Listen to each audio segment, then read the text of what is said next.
I want now to play around with arch form a little bit here in this mastan model that we built in the last video demo.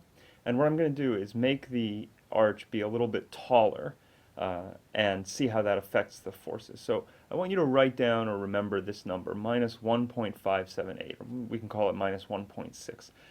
That's compression, so negative is compression, 1.6 kips or 1,000 pounds of compression force in these two members. All right, so write down that number or try to remember it, and we'll come back to compare to it in a moment. I want now to go back to geometry, and I can choose move node. All right, I'm going to choose node 3 here, and I'm going to move it upward in the y direction by 20 inches. Remember, I had already put it 20 inches off the x-axis, so I'm going to essentially double the height of this arch right now. And I'll click apply, and you can see that that changed the geometry. Right? The loads stayed, and the boundary conditions stayed, the support conditions stayed, and the material properties and section properties are all still there. So all that we need to do now is rerun the analysis. First order elastic, make sure that planar frame is selected down here, click apply, and we get success analysis complete. So let's look at the axial force diagram, which is right here. Click apply, and we see here that we get the same sort of pattern, compression in both legs of this arch-like structure, but that the amount of compression has dropped substantially, down to negative 0.9 kips. So making the form of the arch change, making it taller, significantly affects the forces in the arch. There's one thing I want to do next, which is to do the little experiment that Eads proposed in his demonstrations or explanation of how the Eads bridge worked. Effectively take away this abutment and instead put a tension tie across the bottom of this arch. All right. To do that, I'm going to change the fixities. So I'm going to choose conditions define fixities.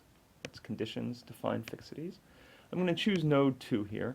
And now I'm going to click only the Y displacement box. So that node I'm only going to prevent from moving in the Y or vertical direction.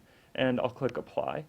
And what you can see is that it now only has this vertical red arrow indicating that the node can't move vertically, but is free to move horizontally.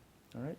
Now I'm going to add an element, geometry define element, and that element will go from node 1 to node 2, and I'll click apply.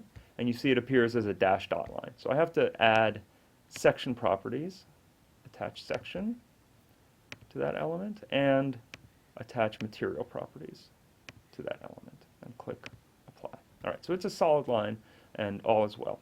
We can go ahead and run the analysis now. Analysis, first order elastic, planar frame is selected, and apply, and we get success analysis complete. And I'd like to now look at the diagrams of axial force. Click apply, and we see here that the main members themselves are still in compression and that the amount of force is basically the same, minus 0.9 kips or thousands of pounds, but that this tension tie is now activated in tension, which is shown in blue at this diagram, and the amount of tension again is proportional to the width of this line. So this is showing you how a simple tied arch works. It has a tension tie across the bottom and then compression struts forming the main part of the arch.